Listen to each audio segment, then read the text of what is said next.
Hello.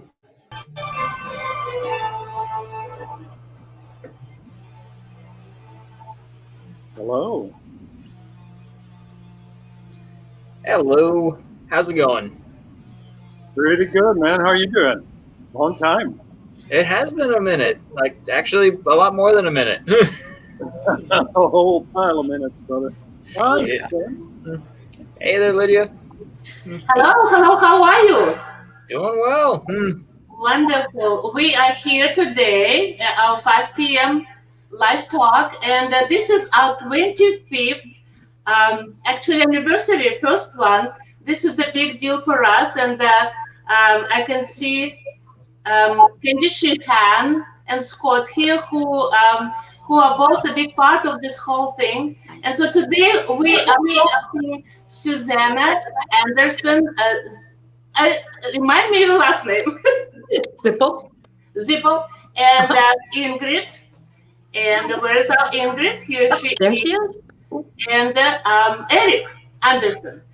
Ingrid was here just a minute ago. I will work on her just a second. So, yes, here she is. Hi, Ingrid.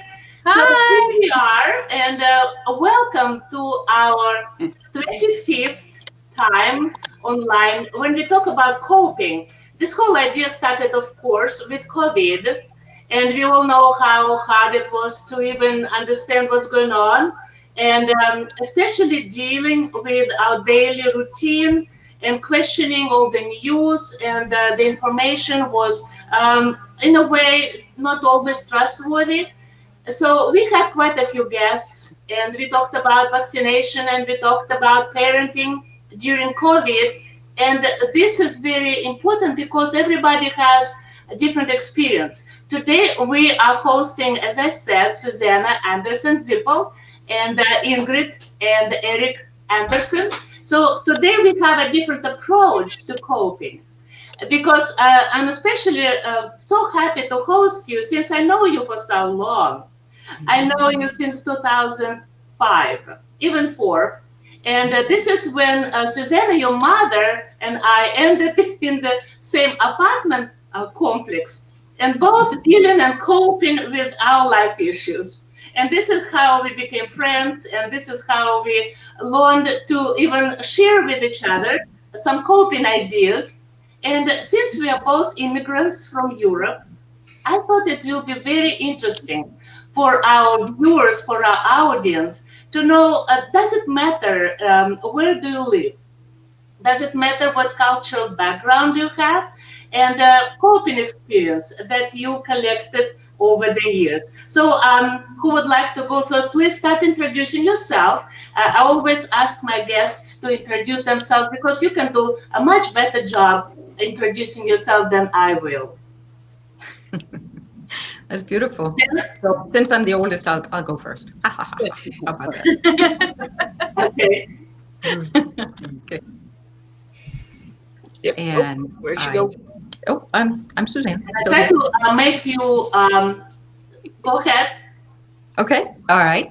I'm from Denmark originally, and I've lived in the United States for over 30 years now.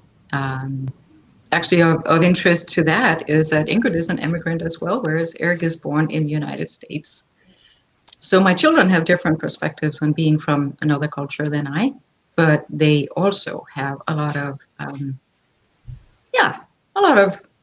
experience with parents from this different country and having visited and so forth.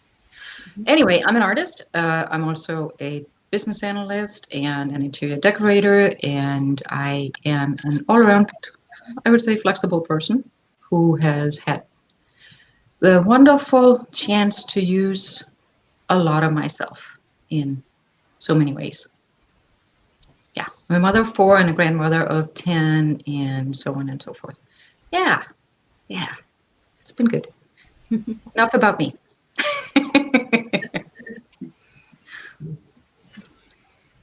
All right. I guess I can, if we want to go by age, I can be next, or you can be next, Erik. Go for it, Ingrid. Well, my name is Ingrid. As Mom said, we came to the States. Susan said we arrived in the States about 30 years ago, 30 plus years ago. And So my experience has been, I went back on my own to Denmark for a couple of years. So our experience has been a little different, and our perspective is a little different. I think overall, the moving the way that we did definitely has helped us through this, because there's been a lot more need to be able to be flexible and learn how to cope with a lot of changes. And that in turn really has been very helpful for, there's constant changes with this. And so we just, there's been a lot of that. I'm also an artist. You can see some of my artwork behind me, and I also do storytelling online. I have a YouTube channel that I upload stories to. They're children's stories, classic children's stories that I'll retell to fit with modern ideas sometimes, or just because, well, I just didn't like that story that much, so I like to change it up. And then I also write as a very big part of who I am. I did publish one book earlier this year. It's a retelling of the 12 Dancing Princesses. I'm working on a follow-up novel to it, as well as a book of poetry. So, but I'm also a mom of 3, and everything takes time because I still have my regular job. So things take time. Erik? All right. Yep. So my name is Erik, and I am a full-time entrepreneur. Have been for over 2 years now. 2 years. And it's something where in many regards, flexibility is the name of the game when you're a small business owner, particularly for the different businesses that I have done. I've done a lot of different real estate investments. I also have done interior decoration and design for customers across the country. Also owning and running short-term rentals like Airbnbs, VRBOs, stuff like that. As you can imagine, with this particular pandemic, travel, it took a beating, to put it lightly. And it's something where I actually even had just signed a very expensive lease for a property that I was going to decorate and use as a short-term rental for myself. And like the day before the pandemic shut down the city.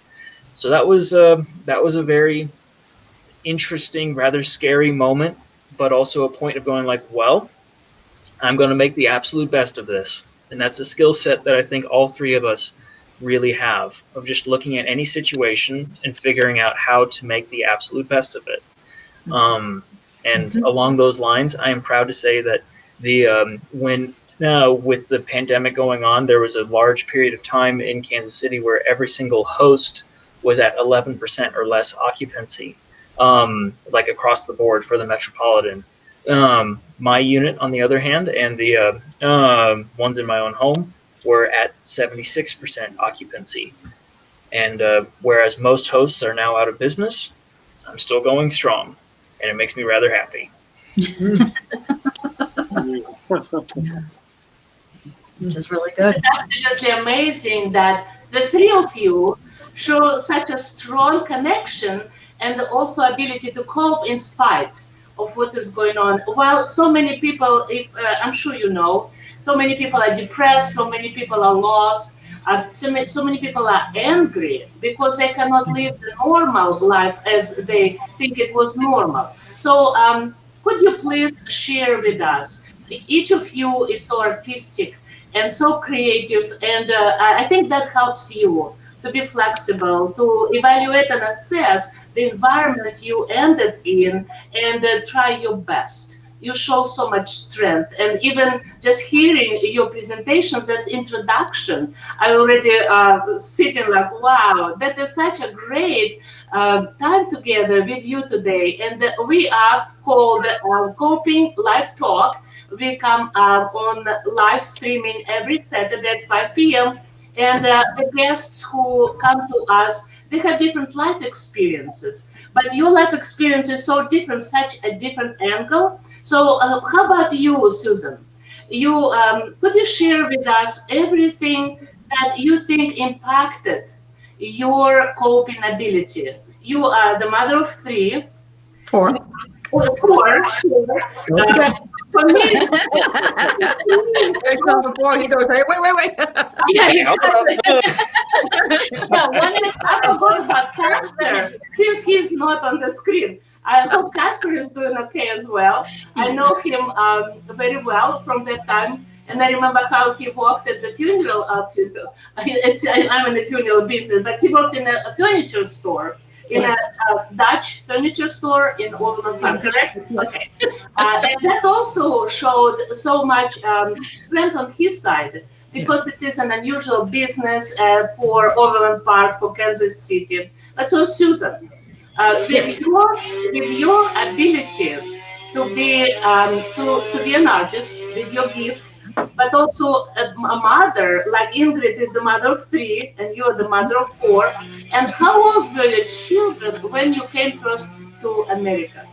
How did you cope with the whole thing? Oh, Ingrid was 8, Casper was 5, and Michael was 2. So barely 2, actually. Well, I think that there's a lot of luck in being flexible. I've said that before. And there's a lot of luck in how do you, I don't know, maybe it's choice, maybe it's luck. But I think I've been lucky in being able to apply humor to a lot of situations. And I mean, we've been able to live on very little, and we've been able to have plenty, which is a blessing. And it's much easier to cope with having plenty than it is to having very little. I just want to say that I don't really know what it is that does the coping, but I do know that humor is important. Wanting to always learn, reaching upwards and out to others, but especially up, like going, okay, I don't know the solution here. Please help. Please help. And I don't need to put a face or a name on or whatever. It's just reaching out and up to my helpers, to my guides, whatever you want to call them. Dear God, dear angels, whatever, I need help. And then also, I think that it's a waste of time. Honest to goodness, we are here on Earth for a very limited time. And it's a waste of time to be angry. And it's a waste of time to be sad. And it doesn't mean that I haven't spent time doing both. But eventually it's like, I've got this time right here, right now. So let me paint, let me create, let me do stuff. And whatever I do with my time is my choice. What I want to do with my energy is my choice. And I choose to be happy, and I choose to paint and have fun. You raised something very important. Because, first of all, our life is just one that we have. It's all we have. And the way we live it, and the way we look at the life, and how we relate to people, and how we grow, how we try to not just survive, but simply enjoy life. This is very important. I also want to ask you a question, Susan. And you, Ingrid, since you were a little girl, and you probably remember you probably, Erik, not yet much, because you were born here, right? Am I right? Or you came at 2 years old? No, Erik was born here. I was born stateside. The one who was born here. So, but still, growing up in a family that is adjusting and also changing, shifting from one culture to another culture. I just remember how my children were. And so from this point, when COVID started, I thought first, I had kind of a cocky approach to that. I thought, oh, big deal. We went through that time. We did not have toilet paper. We did not have food. Our market was full of nothing, actually full of absolutely unwanted and unneeded stuff. Do you remember something like this? So what I thought, oh, big deal. We have an experience. But then I've learned it's actually worse. Mm. Worse when you already have that grieving, and if you didn't process it, then at one day it hits you between the eyes. So It's true. I know exactly. So That makes sense. Yeah. yes, okay. So who wants to talk a little about that? And while you're thinking, I apologize I did not introduce you Candy Sheehan just briefly, because Candy Sheehan is one of the authors of this program, and she is a moderator, just like Scott. So she listens very careful, and then she asks very insightful questions. So, and of course, Candy, you can step in at any point when you have a question. So, who wants to answer this question? Does it help to you? I think Candy has a question. Does it help to you that you had some previous experience of hardship, dealing with separation from your families? You have your mother still living and your aunt. For you, it's a grandmother and great aunt. So how do you deal with that separation? Maybe lack of money in the beginning, and then you maybe just felt like great, life becoming better, and then COVID hits. Sure. Uh, Yeah. And electronics are great in that you can communicate a little bit, but you can't really do enough. So that's hard. No lie about that. It is hard. It is. Oh, you certainly can't do a hug. right. Yeah. Yeah. But I mean, so I mean, I remember very, very strongly how hard it was to be away from friends and family when we first moved to the U.S. especially. I mean, Yeah. you mentioned it was, gosh, 4 years or so before no, it wasn't that long. It was just a couple of years. It was 2 years or so until I met my friend Lindsay, Mhm. that I started to really adapt and say, okay, maybe I can be here. But until then, I would write letters to my friends back in Denmark. I remember writing to Tanya a lot, but it always took too long for them to respond. And so now I feel like, man, I am so lucky. I can text my friends. I can text my family. I can reach out via, whatever social media really is that works for them. And I can actually reach them, and we can have video chats. I've had a video chat with my grandmother, for goodness sake, and her twin sister just a few months ago. And it was so wonderful to see their faces. And when it's through a camera, you don't have to worry about COVID spreading. And you don't have to worry about the plane ticket or any of that. No, you can't give them a hug, but it's so much better than waiting 3 weeks, waiting 2 months, however long it takes, because just because I write a letter and I send it doesn't mean they're going to write one immediately right back. And that was what I remember so much from when we first moved here was there's no way to know when I'll get a response. And I remember a lot of sense of loss and missing. It was why I went back on my own, was because of that feeling of loss, because there were so many people that I really felt that I was missing and that I had lost. And I needed to see them and be able to actually kind of say my goodbyes without even realizing that was what it was. I needed to say it. Ingrid, I'm sorry. Could you tell me how old you were when you made that trip? I was 8 when we first. When I moved back. When you first came. Okay, that's what I wanted. I knew you said, but I. Yeah, and then you were 17 when you went back, right? Yep. I was 17 when I came back, and when I went back to Denmark, and I stayed there for a couple of years. So, but you mentioned earlier, Mom, with when we came, one of the things that for me helped cope back then, and that has helped now as well, is stories. And yeah, absolutely, especially the old fairy tales, because a lot of times the old fairy tales don't sugarcoat things. They don't make it easy, and if anything, they really highlight how difficult it is for the characters, and it shows how they have to go through all these difficulties before they can reach the other side. Right. And that's been hugely powerful for me throughout a large part. Do you remember how I was reading the Little House on the Prairie books for you guys? Yeah. that was awesome too, because it felt like we were the, I mean, It felt like we were nothing them. like it. We know that, but it felt like it. We were the there. We middle. were trying to figure things out. We were trying to, even just buying flour in the store was a humorous experience, because I, of course, pronounced it flour, F-L-O-U-R, spelled flour, right? Oh. So, Where's the floor? Where's the floor? I don't know. I thought we were standing on it. sorry, ma'am.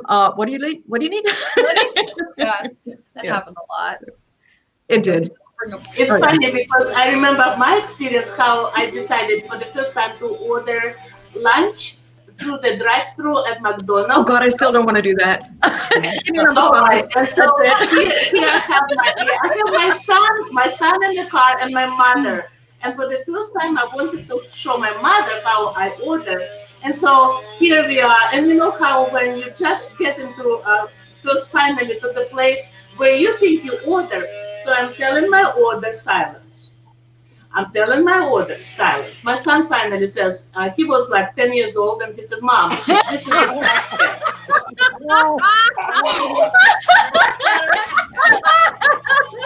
So when I looked up, I said, for goodness sake, why putting first a trash can? Okay, so I collected myself and I moved forward. And then finally I go to the place where you see the menu and sort of, I say, okay, microphone. So I'm saying everything we needed, and then I say, and the apple pie. Remember they had at McDonald's like apple pie? The apple pie. Really, yeah, he really liked it. Yes.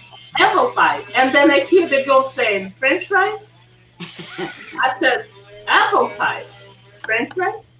Apple pie. We were going back and forth, and I finally said, okay, whatever, give me something. So we come to the window, and the black girl, like, you know, just up from wherever she is. So I had French fries for my son instead of apple pie. So absolutely. I really like that they came up with numbers on their menu instead. It's a whole lot easier. It is easier. It is. Well, and that's part of why I know I learned to speak very, very crisply for that reason, was because when we first came, all of us had accents, of course, and myself included, and but to be understood, it was absolutely vital that I speak more crisply, more enunciated than other people. Even now, people will ask where I'm from, not because I have an accent per se, but because I speak too perfectly, darn it. What's wrong? It's true. And Erik, you've been out from England before, haven't you? Yep. Yeah, A Erik lot must of be people British. assume I'm British. Yeah. And when I was working in Japan, a lot of people said I spoke like a TV announcer. And I was like, Right. okay, thank you. Good. I've learned to say that when people say, I still have an accent. And when people say, where are you from? I said, oh, I'm from Louisiana. Yeah, why not? Because you know, they have all kind of mixture, and the reason for that is not everybody was really happy if I say that I'm from the former Soviet Union. Right. So for that conversation, But these people know approximately where you're from. Yeah, Denmark. Where is that? Denmark, was that? Yes. Somewhere up there in Colorado. Oh yeah, I want to go on a road trip to Denmark sometime. Yeah, that one too. Yeah, I've heard So that. anyway, yeah, we're small. We're a small country, but So the coping so with the what else should we talk about? Candy, you have some questions before I think. Well, what I wanted to say, I was demonstrating coping. I had set myself up a little office. I was so proud. I had new lighting. And I thought this is really going to work. And then I kept losing the connection. I wasn't getting internet in there. So did you see? I picked up my whole thing and carried it in here. Susan, I didn't want you to see my kitchen because Suzanne, your kitchen is so clean. Look at this. It's not Beautiful. I love it. I wasn't planning. Hey, your on kitchen it, looks great. But you know what you said was just a little bit of humor, and that I appreciate that so much. And hearing you laugh, I think that is a way of coping. We tried to go to a wedding today and it just didn't work out. There were too many people and they were not wearing masks. And I'm just so disappointed.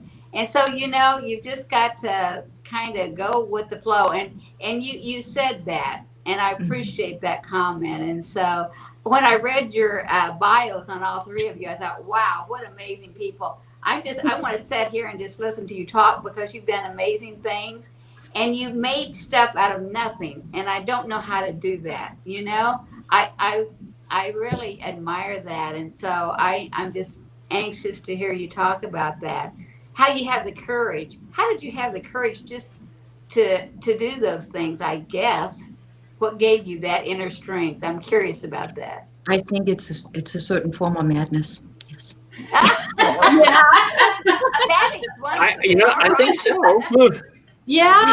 Yeah. I know. Seriously, no, but think about it. It's something that humans have done all the time. And Erik, you had a wonderful thing about it. That youth doesn't sit and wonder, well, is it safe?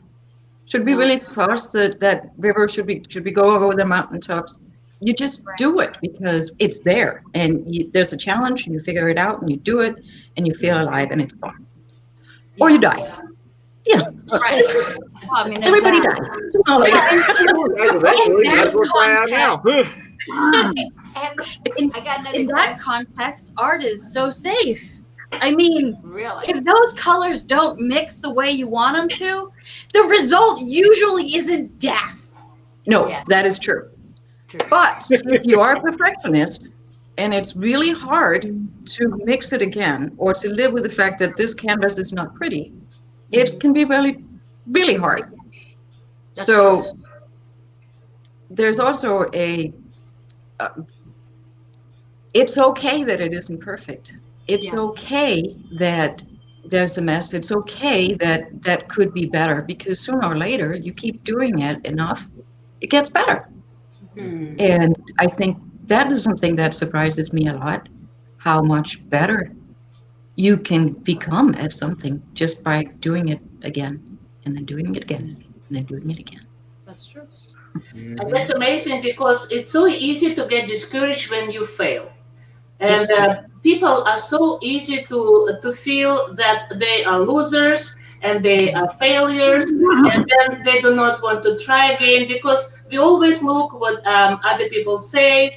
We always want to appear as victorious. But so from your experience, especially when you, Susan, mentioned Ingrid's painting, for example, you both are artists. And then Erik, of course, with your entrepreneurial business. So when everything just collapses, when the painting looks horrible and not what you wanted it to be. I know how, for example, I was writing a book, and then I just lost it. The hard drive died. And I felt like that's it. It's the end of life. But no, it wasn't. But it's unfortunately not everybody has this ability to recover. So from your experience, how do you recover when, like you said, the painting is bad? Well, paint it over, right? Start over. Yes, it is disappointing. So how do you learn to cope with that when you have a failure? In whatever way. I can actually probably weigh in pretty good on that one there. So a lot of I guess there's a huge strength in realizing the power of failing forward. Like generally speaking, anytime that you try something, and actually it's a guarantee in life that you will fail at things. And in fact, every time you fail, you learn something. And if you look at it that way, failure is the greatest step forward you can ever get. Of course, victory and success is sweet, and that's what we want. But realizing the victories and learning that you can have within failure and embracing that is a truly powerful, powerful thing. As a person who's worked in a lot of different industries and created several different businesses, it's all about failing forward. All about failing forward. If you can't accept failure, you're going to be in for a very stiff life. Yeah, I know. Yeah, something I tell my kids, or have told my kids frequently, is if you try something and you fail, you will still, as long as you learn from it, you will still be further than you ever would be if you didn't try at all. Because you will still have gotten further and closer to success if you try and fail than if you just stand still. You have to keep on trying. And if anything, art is honestly a really great reminder of that, at least for me, because a lot of it is letting go of the control and saying, I'm going to try and see how this will work. And if it doesn't work, then I'll try again, or I'll try something different, and keep going and accept the messes, like Susanne said, and accept that sometimes it's not going to look the way I wanted it to. I have so many paintings that I had a specific idea in my mind, and it did not go at all as planned, but the end result was better than what I had in my head to begin with. And that's been a really key thing, because if you apply that to life, is this maybe where I had planned to be? No, but in some ways I think it's better. In a lot of ways, maybe even it's better. I know I'm stronger because of all the things that went wrong, that I continued on through anyway, than I would have been if I had just stayed in a safe path. Yeah. But so you both mentioned next to failure, success. Success. What is success then in life? So when you cope with your failure and you explain to your children, not Erik yet, but one day, so children, especially teenagers, it's not just parents. And since Candy is an educator, she could help us with that. But not just parents who influence their children, right? So then you have to deal with what they hear in school, what they see on TV and movies, social media, and then they fail. But so how your life experience make you define success? What is success for you? I think I wanted to say something about coping that I just wanted to touch on, that I think I said it in the introduction again, and I want to say it one more time, about my mom and my aunt, how they have totally cultivated the idea of finding the most positive thing with everything. And for them, it sounds something like, oh, we're so lucky. We can sit here and watch the sunset, and we have a lovely cup of tea. And for God's sake, they have so many ailments, and there's a lot of things to cry about when you're over 80. And they don't. They really don't. They focus on, this is what works, and this is nice, and some things that are making them happy, and that they can join together in a, oh, we're so lucky. And I think that's an important part of coping or doing things in a good way, that I keep striving to do. And yeah, it seems to work most of the time. As far as how do I define success? Being the best you can be. And that's a great, I know it's totally not my slogan. It's from the Navy, or is it the Army? Whatever. One of those guys. America, yes, it's totally America. But yes, that's very good. Being the best you can be. The best possible version of you. And you're probably the only person who knows what the best you can be is. Yes. Although you may have a mentor or a spiritual guide or something that will say, I see something in you that I'm not sure you see in yourself. And would you give me permission to help you bring that out? Mm-hmm. And you heard something very important that Susan, you shared, that you have Margaret Taylor. Yeah, Taylor, yeah. Mm-hmm. Yeah. So could you say a little about that? It's your friend. Yeah. And, when COVID struck, there was a lot of upheaval going on in our lives, of course. And one of the things that we decided to do was, my friend Margie and then Erik and Ingrid and I would meet every morning and basically do a guided meditation. And that helped so much. The positive thing of reaching out, being together, seeing each other's faces, because we were doing it on Zoom, helped a lot. But the energy, like I said, of reaching out and up was really beneficial. Yeah. It really helped with not feeling alone in Uh-huh. all the different things that were going on, because especially at the beginning, as everything shut down. At that time, I was actually living in California, and with everything going on, it was very difficult not to feel isolated and alone. And having that daily Zoom call with people who were so far away for me was huge, and very, very beneficial. It felt like, oh yeah, not alone. I can deal with everything, and we can do this together. And if I'm able to help them too, just by being here, then so much the better. It's all part of a process. It's been really great. We need each other. We People do. need each other. Yeah. People do. We are social creatures. Yes. We are. Could What's I up, Candy? ask about your Zoom call? When you do that, is it anything organized, or do you just Zoom each other and say, hi, how are you doing today? Or do you No, we- have something that you think about or talk about during that time? Right. We actually set up a specific time every morning and followed that, and kind of spitballed, I guess you could say, talked about what was the most important thing for us right now.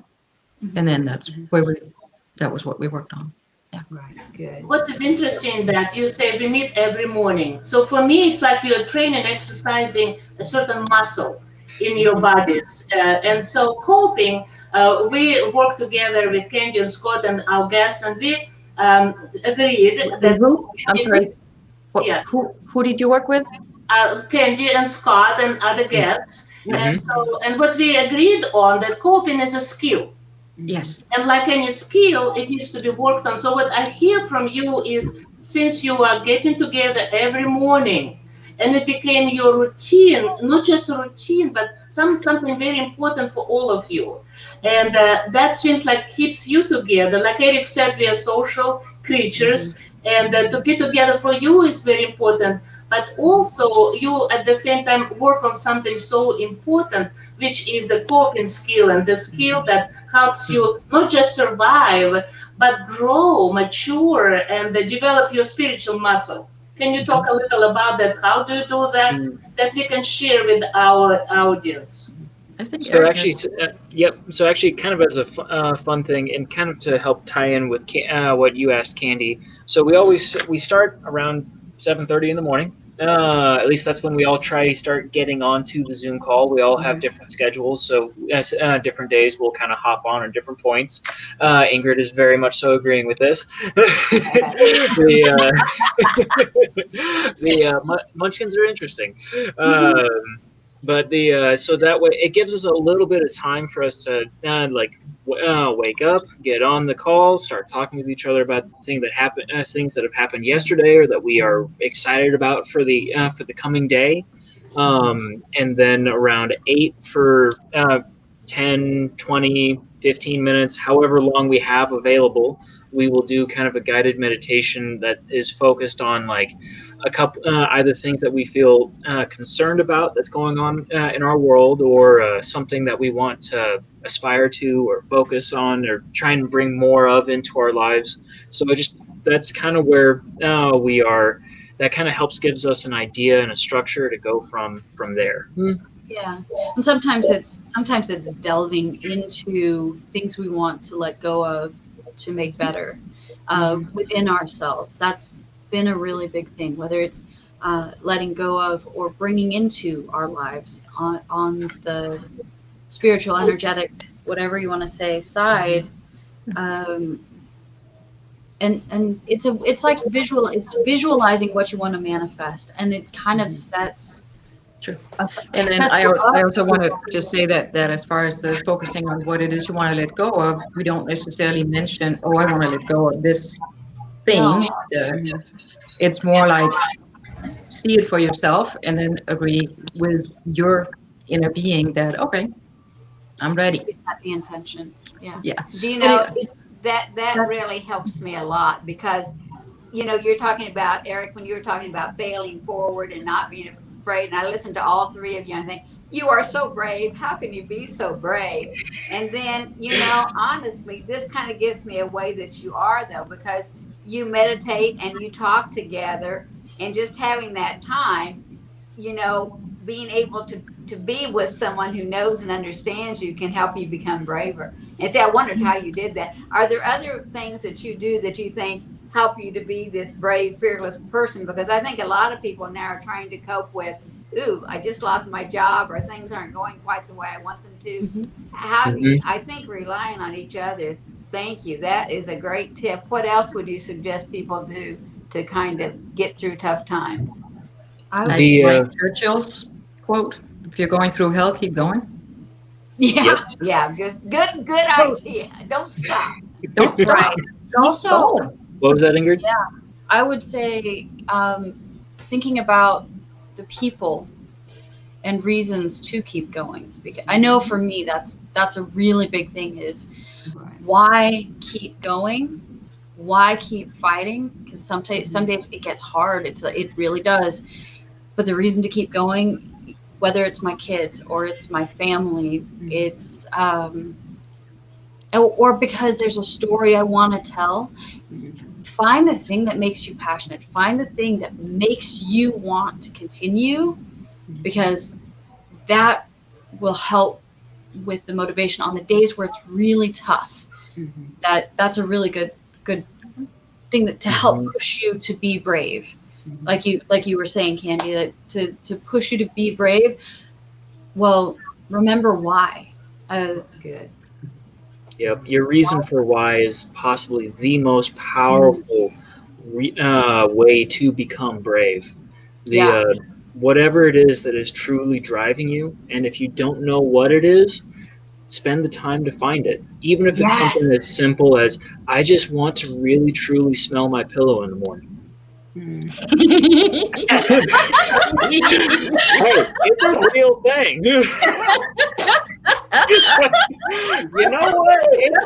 It's just like, I want to get this done so I can actually sleep tonight in my bed and have a wonderful feeling when I wake up. Okay, that's a great reason to do that. But so, Erik, tell me, what is your why? And then the same question to Ingrid and to Susan. What is your why? What motivates you and drives you in your life? That you, comparing with other people who are in a similar business, you are 74% and they are repeat how many, where are they? So what is that your why? You know what? It has changed a couple times over the years, but the biggest thing for me is that everywhere I go, I want to make the world just a little bit better. I can't change the whole world, but if I can make the world around me shine just a little bit more, that's worth it. That's a wonderful why to have. I wish lots of people will have a reason for that to live, and that drives them. And I think more and more people pay more attention to what is a cause in their life, what they want to do for people, not just for themselves. So what about you, Ingrid? Well, I mean, so like I said, a lot of my why really is my kids, wanting to be able to create the best life possible for them. But there is also the bigger scope of why. I have the small one, right? This is pertaining to me. I have my kids, but my bigger why, and this year was really, really, really challenging for me. So it had a shift and came back to, but ever since I was a kid, my big thing was I wanted to help people heal on a deeper level. And it shifted what that looked like for me many, many times in my life. There was, and at the beginning of this year, there were some things that happened that really, really challenged that to a point where I almost didn't want to, where I was like, you know what, if I can just protect my kids, that's all I want. And I didn't care about anybody else. And then the meditations that we did and the work that we did on that really helped me get to a point where I was like, you know what, I think I'm really ready, and I want to be able again to look at how do I bring something like this to other people? What is the thing that I can give? And so that why for me is it's similar to Erik. How can I make the world a little bit better everywhere I go? It doesn't. Maybe I can't change the big picture world, but if I can make the lives of even just a few people better because they know they're not alone, because I share my story, or maybe I can bring some beauty into their life, into their home, with artwork, with painting.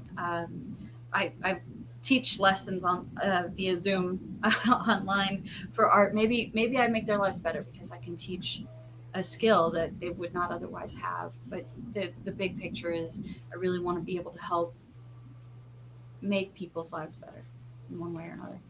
That's the big why. What I hear from both of you, Ingrid and Erik, that you want to make life better. And it could not be accidental that both children said exactly the same thing. So that comes down to your mother.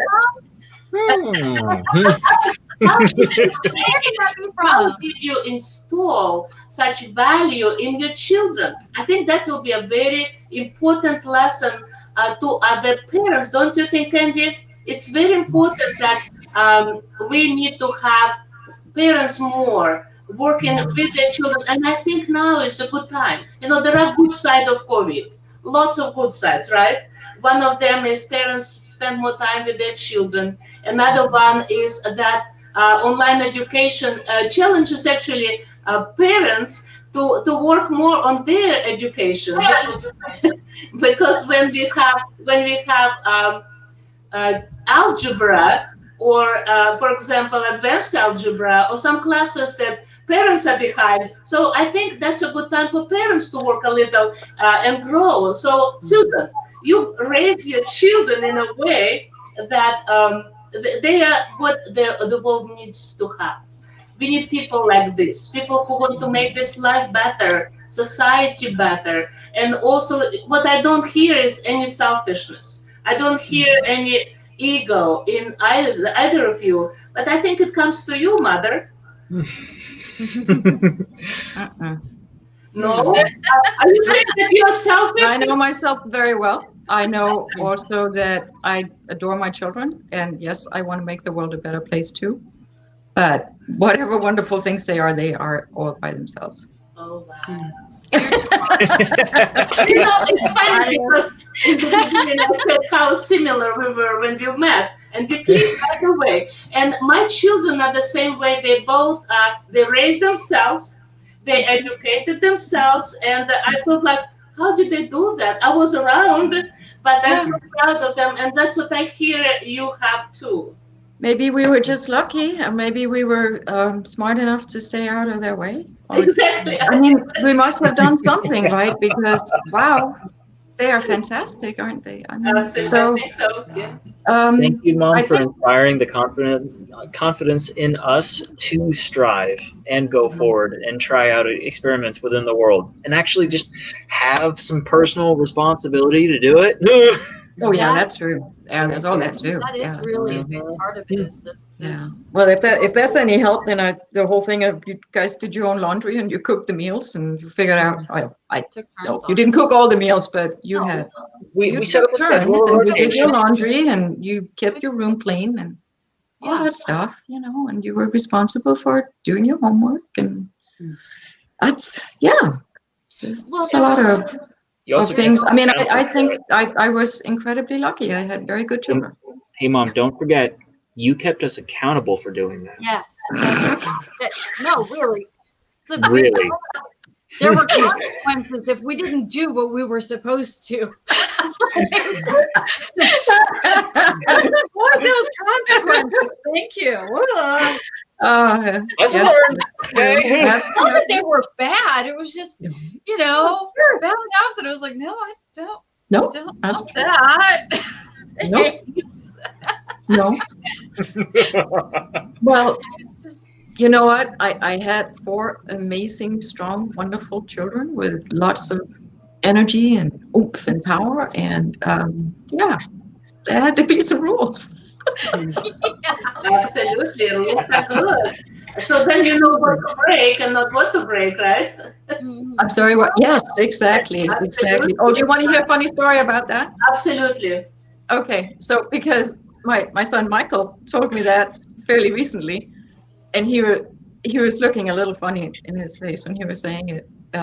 So he was telling me that at one point, apparently, had decided that they were not allowed to watch TV for a week because whatever it was they had done, I have no idea. Sorry, and we only had this one square box of a TV downstairs, right? That was it. And I had apparently taken it up and put it up in the bedroom, in the master bedroom, so that they wouldn't watch TV because it had to be plugged in downstairs. And So okay. the two of them, the two oldest, the two who are not on the boys, call, because not I on don't the call. remember this. Yes, they figured out that they would go up every day when I wasn't home and carry the TV down, this big heavy thing, and put it up, and then put it up exactly like it was before. And I laughed so hard because, my gosh, they were punished enough that they were breaking the rules. So maybe And my this gosh, is they got where their punishment anyway. They were. so maybe this is from where your coping skills came to cope with your mother's restrictions, and then you developed creativity that drives you now in your life. That's a good way. Yeah. I was like, I remember that one of those consequences that made a big impact on me was, Ingrid, you can't do the theater and art stuff if your grades aren't up. Oh, that's true. What? You're gonna take away my thing I'm passionate about? What? Yeah, so grades were kept up.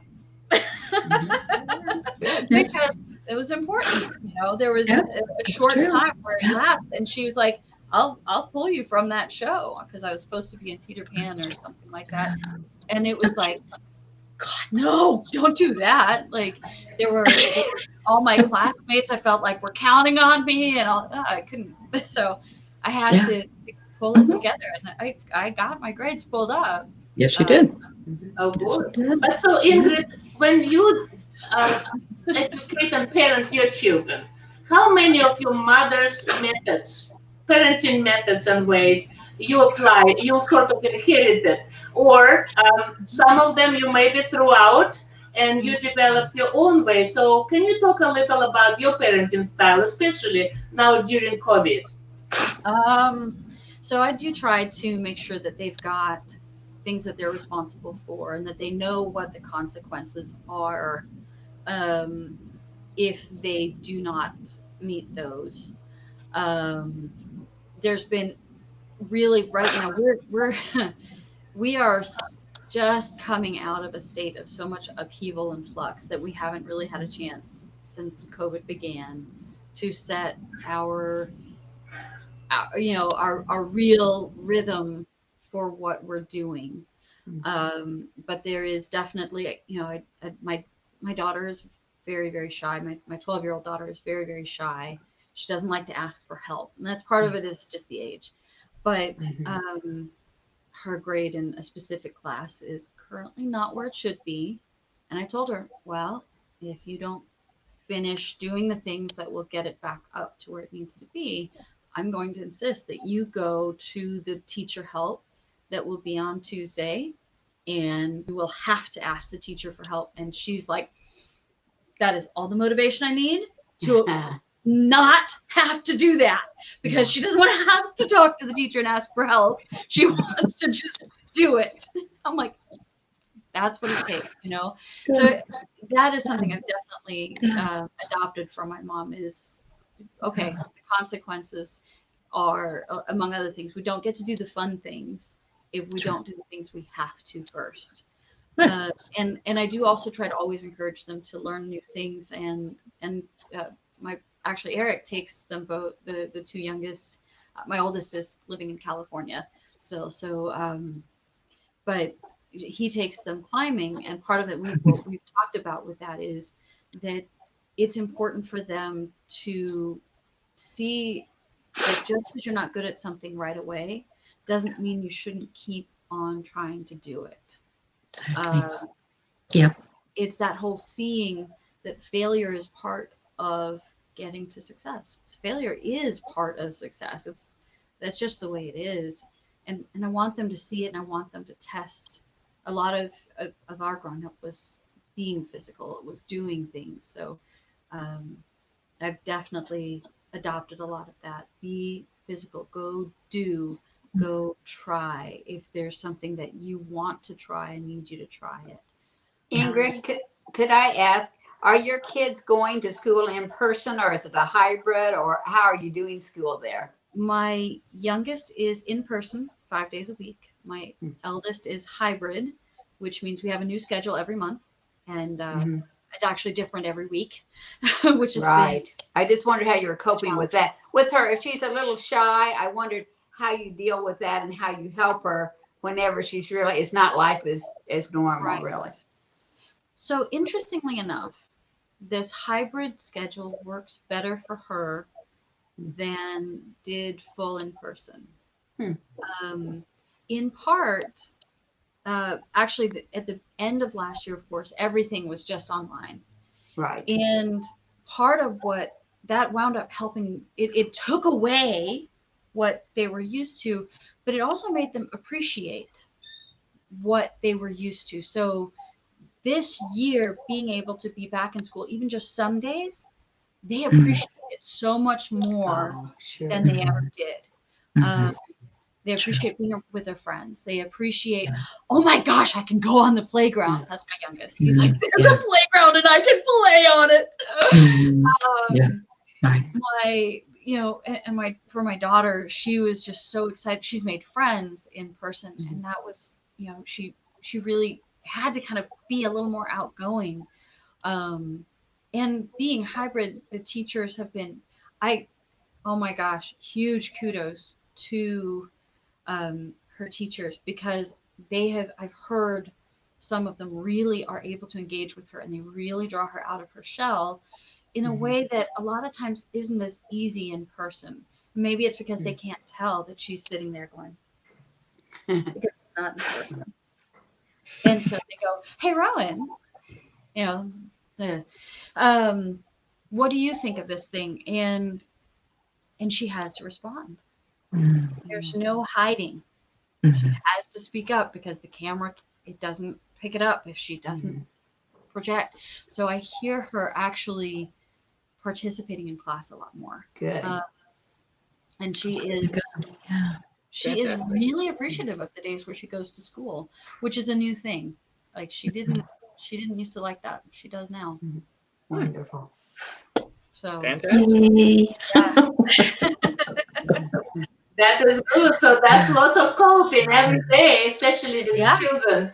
Yeah. And it really is such a different life for the children now than it was. Just I'm so proud of them for you, Ingrid, for being able to take them out bicycling and doing things outside. You were at the river market today, and masks, of course, but still getting out and doing things.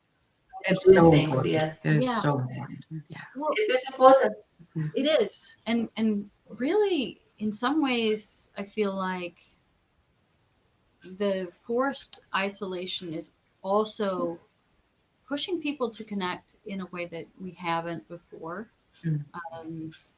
Yeah, and when we've been camping and kayaking and stuff, and your kids are doing it too, they've also, everybody has expressed that we've met much more appreciation of being outdoors, and that there are more people doing it as well. Yeah. And that's true. More and more people are out in the nature and walking and boating when it was warm. And when we think about how long that will continue, and of course now the weather is getting colder. I just came back from Minnesota, where it was a huge snowfall, and everything still snowed. And it's like I talked to my children that I lived there in 3 weeks through 3 seasons. I came, first it was a fall, then it became 78, and then it was a fall again, and then it became below zero and the snow. And it's beautiful. It's just every season of life is beautiful. And so coming here, and Kenji says, "Oh, welcome. On Monday we will have snow too." And I thought that's not what I expected. I thought it would be 71. So life is like that, right? So it's not what we expect. And if we have good coping skills and we constantly work on them, then we meet life challenges and this unfortunate thing that happens with a better attitude and positive approach rather than getting absolutely discouraged and lost and depressed, which affects our mindset and health. So what do you think? I think it's really important to know Ingrid. that a positive approach doesn't mean not acknowledging the difficulty. It doesn't mean that you don't acknowledge that this is hard and that there are days where it doesn't work and it sucks. There really isn't. But it also but meeting it positively means saying, okay, but how do we move forward? What is the next step? How can we approach this differently to make it work and step outside of the box, step outside of what we are used to thinking is what we do, because what we used to do doesn't exist anymore. We have to step out of the box. We have to do things differently. And that's hard.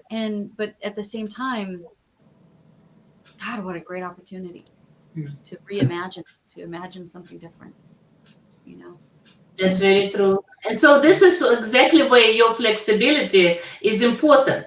That skill to have flexibility, and also you're right, not looking at this situation, and I think we have a feedback here, not looking at this situation with a kind of false positive attitude, not through the rosy glasses, but honestly and absolutely realistically. It is not getting better, it's actually getting worse, but at the same time, we're becoming stronger.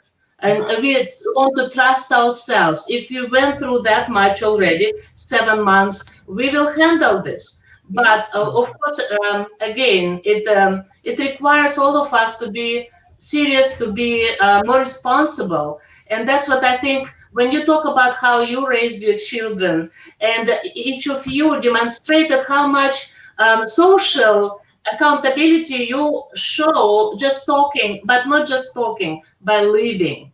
And I think this is most important thing that I've heard today. So I want to introduce you all again. This is Susanne Andersen Szipple, right? I love it. Yes. Always you as Andersen, as an artist and a wonderful creative person, very loving, very supportive. You helped me a lot to cope with my things. And then, of course, Ingrid Andersen and Erik Andersen, thank you so much for being our guest today. And I will be always happy to invite you again, because Erik, you showed the whole thing as an entrepreneur. Ingrid, you're working on your books. We would like to talk about that, because you showed so much love for your children, and how through your love you write to other children who hear your love for the whole world, not just for your kids. And you have this insight as an artist. So I would like now to find your books, and could you remind the names of those books?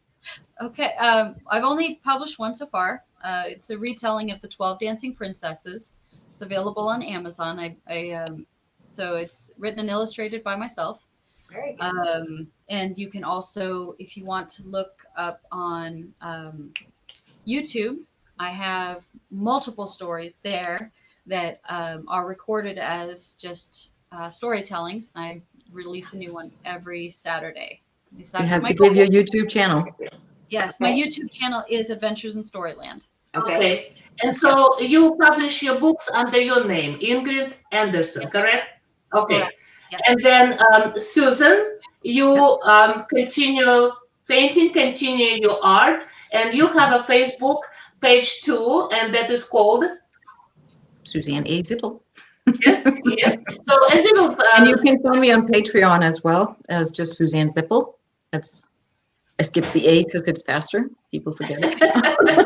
But you see, it's also a survival skill to either adjust a name or last name, and then what is. But again, at the same time, you kept your first names, and this is very important because now with my son, when they collected the name for their first son, they talked about the name that will stay with him for the whole life, and then they chose Nikolai, which is Russian.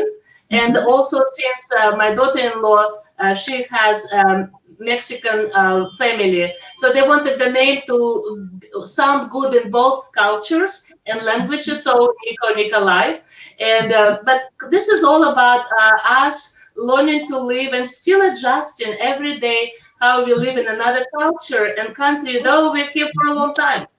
Also, what I wanted to end with that we invite our listeners and our viewers to join us every Saturday at 5 p.m. I appreciate you so much. Susanne, Ingrid, and Erik. Say hello to Mike and to Casper. And Will do also, that. Candy. Thank you so Good to much. have you. Oh, wait.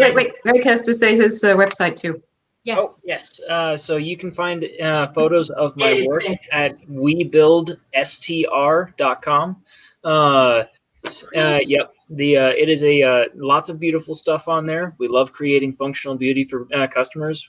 Rather fast, actually. Erik, yeah, you had actually a few ideas to show us on the screen. Can you Oh, show yeah. us a bit? Yes, please. Okay. Yep, I can do the screen share real quick. Okay, Yep, good. share screen, and yep, that one there. And okay, so now my screen is sharing, and so this is this was one of the places that we have made. They wanted it to be kind of like. I can't see it. I Can you? don't see No, the I'm not seeing it. Where's Erik? Erik? Did he disappear? Oh Oops. Oh, he's no. back. Don't see the Okay, so that's interesting. So if I click on, I'm trying to do the screen share, and I'm not sure if it's actually displaying it. Is it displaying it now? Let's see. We see you. Yeah, we see you. Do you need to do something, Lydia, to make it work? That's all on your side, Erik. So if you could click on, Okay. okay, that's fine. So just tell us Yeah, again. it's okay. But yeah, the essentially we are able to take a space that is move-in ready and go from empty to filled and ready to use as a place to live in or as a cash flowing business asset in about 7 days or less. That's our usual goal. Of course, with COVID and trade wars and so on and so forth, it's a little trickier to do now. But that is one of our defining skill sets, is being able to juggle all the logistics and the beauty of hundreds of different items that make a space feel like a home, a real home. And that's Erik and I doing that together. That's wonderful. Oh yeah, that's true. So you have mother-children business, and so we encourage our viewers to follow you because you are very, very talented people, and you have lots to share. So thank you so much for your time, and we will stay in touch, and maybe one day you will get back as our guests. Thank That you. sounds like fun. Thank you. Yep. All right. Thank you. Bye. Bye. So nice to meet you all. It was It was nice to fun. meet you. Thank you. Thank You too. Thank you, Candy. Bye, everybody. Bye-bye. Bye.